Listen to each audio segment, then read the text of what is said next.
Hello, I'm going to give a brief uh, video here of the photo process for making circuit boards using the positive process. Really the first step is to obviously design your circuit and then print out the layout on transparency. Now, I've printed mine out on a laser printer, and what you need to make sure is that the side that is closest to the board is the ink side. And for this printout on my printer and most printers, the ink side, then the bottom layer is printed normal and the top layer would be inverted so that both sides match correctly. Alright, we'll continue on here with the process. I've got my transparency, I got it cut out. I've got both sides separated, and what I'm going to do now is tape the sides to a piece of printed circuit board so that I can set up the registration. So let me get that taped up and then we'll see how it works.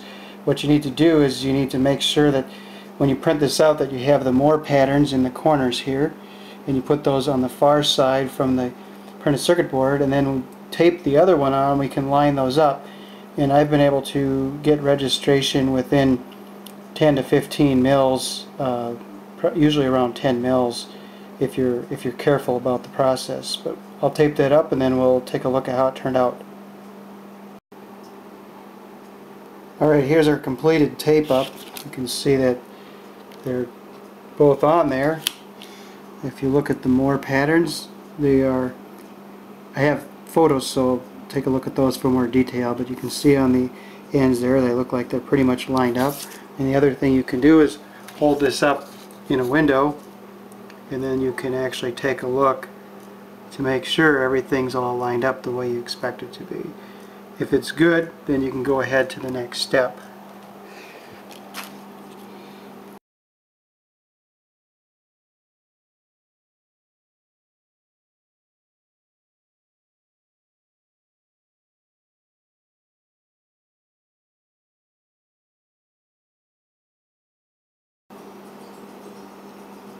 Alright, the next step is to figure out, or to find a piece of circuit board and cut it appropriately to fit. Now I found this scrap piece, double layer board. Now this isn't exactly ideal because what you want to do is you want to tape between the transparency and the circuit board. That holds it in place so the registration is correct when you expose. Now I only have a one-sided table, so I can only expose one side at a time. It'd be nice to have a dual-sided table, but I make do with what I got, and it still turns out fine. If you apply the tape, it holds the whole assembly rigid, and you still can get good results with the registration. Now I'm going to try this one using this kind of oddball piece here. I'm going to tape it along this edge and then along this edge, and you do that on both sides. You flip it, you tape one side, you flip it over and make sure it's on a nice flat surface, and then you tape the other side. That holds everything with really good registration, and this has been successful for me before. Alright, I'll tape this up and then we'll move on. Alright, here's our taped up board. Now I notice I've removed the protective coating from the circuit board so that the light sensitive layer is exposed. You want to do this tape up operation in a light subdued area, although it's not as critical as you might think. You have quite a bit of leeway here, but you can see it's taped on both sides. There are some places where the green layer ripped away, so you want to make sure that you keep those away from critical circuit parts. I think that might be a symptom of using an older board. It's probably a year or so old here. Here's another area, but this is off the end, so it doesn't matter. There was one small spot right here. I've tried to place that in a non-critical area on my board. Otherwise everything else is nice and green. Both sides are taped. Now the advantage of this, the way this is done, is this side piece is the same thickness as the board, so everything should be held nice. So now I'm going to put it in my exposure table and expose each side for approximately 14 minutes under fluorescent light. Your times may vary. You'll have to experiment with that depending on your light source. Okay, just to demonstrate, you don't need expensive and fancy equipment here. I've got my my light table, or my exposure table, I'm sorry, and it's just hanging off a fluorescent lamp in my basement. Now I plan on going to a UV LED exposure table with a timer on it at some point in the future, but this can be done very easily just using a shop light. Alright, here's the etchant tank. While the board's exposing, you want to get your etchant ready to go. Just a thin plastic container, about 1 inch wide, about 1 foot tall, about, about 9 inches wide of usable space. There's a bubbler, which I made out of PVC pipe, that goes down the side. Just drilled some small holes at the bottom. That's connected up to an air pump, fish air pump, and then also a heater. It works best to get the etchant up to temperature before you make the board. That reduces the etchant time, which reduces the amount of undercutting, which allows you to do smaller traces more successfully. Alright, I'm back here with the etchant filled up in the container. Notice it's a nice transparent or green color.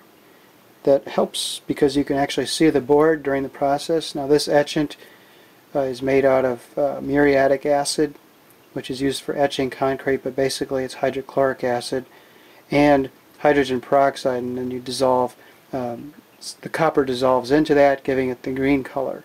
Now there's plenty of resources on the web that explain how to make this etchant, so I won't get into detail with that, but why don't we get it plugged in and get this bubbling, and then we'll be, by the time we're done exposing, it'll be up to temperature and ready to go.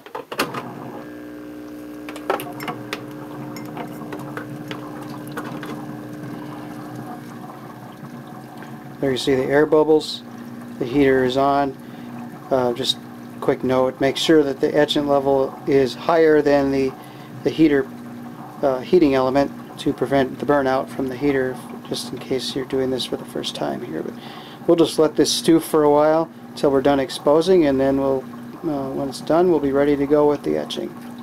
Alright, while that etchant is warming up and we're still exposing, we can do yet another thing, which is to make a solution for the developer. Now you take a measuring cup, I measure out 250 milliliters of water, and then I use the dried developer called DP50. I don't know if you can see it in this video or not, but it's DP. You get it from Circuit Specialists.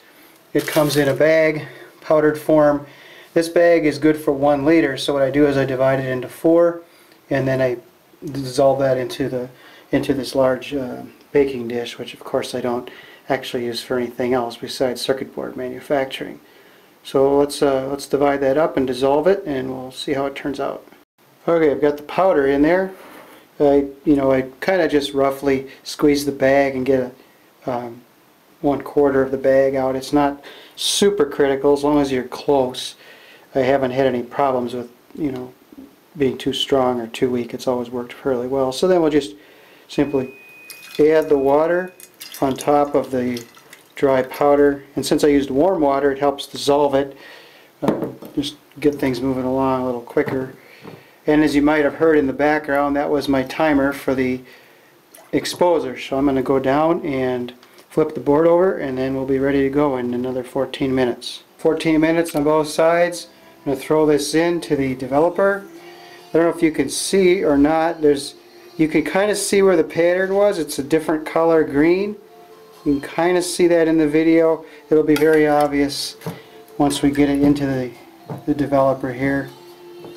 Basically just have to swish this back and forth until all of the exposed area is removed. And the important thing to know is if you even leave a tiny bit of the places that are supposed to be etched away, it will create a tremendous amount of problems for you. So make sure that during this development process that those areas are completely taken away. I'm going to finish this up, and then we'll come back when I'm done. Alright, here we're getting close to being done. You can see that the pattern is very clear now. You can see on the ends there's still some leftover resist. And along the side, now those areas don't really matter. What really matters is what's in between here, and that's all looking pretty good now. Now this board was pretty old, and it's taking a long time to develop. Newer boards tend to develop a little more quickly, but in this case it just requires a little bit more patience, that's all. But I'll finish this up and then I'll show you the final product. Alright, here's the board. We took it out of the developer and washed it off. It's clear of the resist. I double checked all that, and a good way to check it too is to dip it in the etchant. If it turns a salmony pink color right away, then you know you've got it. You can see this side, some smaller features up here. On the reverse side, everything's good.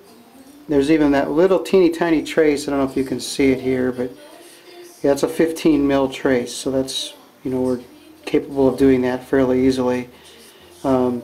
There are a couple areas I need to touch up. As I pointed out before, there were some defects in the original resist layer, so I need to touch those up with a Sharpie, but then we'll be ready to go into the etchant. Now you can see there's a lot of kind of spare copper on here. I might cut that off with a bandsaw or something, but you have to be careful you don't wreck the resist that's on here, but you can if you can do that carefully. Certainly the less copper you dissolve into the etchant, the better things go. Alright, well, I'll get that cleaned up and then we'll stick her in the etchant. Alright, I got the board in the etchant already. Just take a look at it here. You see it's a nice pink color on both sides. Put it back in there, let it rest, have a bath for, oh, it takes about 5-6 minutes. Clip that on there. And there you can see the board down in there. It's moving about with the air action. The etchant does turn darker as time goes on. As the board gets further and further etched, this type of etchant is rejuvenated with hydrogen peroxide or bubbling oxygen through it. And so after you're done, you need to rejuvenate your etchant. I'll be back in a few minutes and pull out the final product. Alright, here's the final board. One thing to remember when you're etching is only let it etch as long as you need to. The longer it stays in there, the more you get undercutting on the traces. Now this took about 5 minutes. It's kind of hard to see from just, you know, the camera here, but those very small traces turned out really well. I got to hold this thing up to the window to check the registration, or just drill a few holes through it and see how well they lined up. I'll come back and show you those too when I'm done. But it turned out great. Didn't take long to etch. As long as you get everything prepared in advance, the whole process usually only takes it takes actually less than an hour from the time you start exposing until the time you actually have a board ready to be drilled. I'll take some still shots of this so you can see up in more detail, and then we'll see how good the registration is.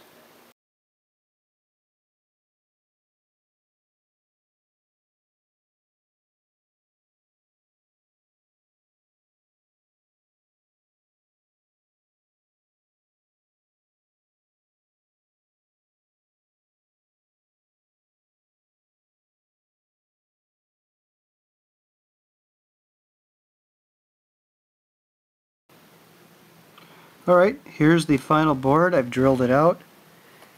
As you can see, turned out really well. After I'm done, usually I use some acetone and take the resist layer off the board. It tends to get the nice shiny copper. Now you can technically leave that on there and solder through it. I've kind of had mixed success with that. And then, of course, once the copper's exposed, you could put this into a tinning solution and tin plate the board to prevent further corrosion of any corrosion of the copper. But this is the final product.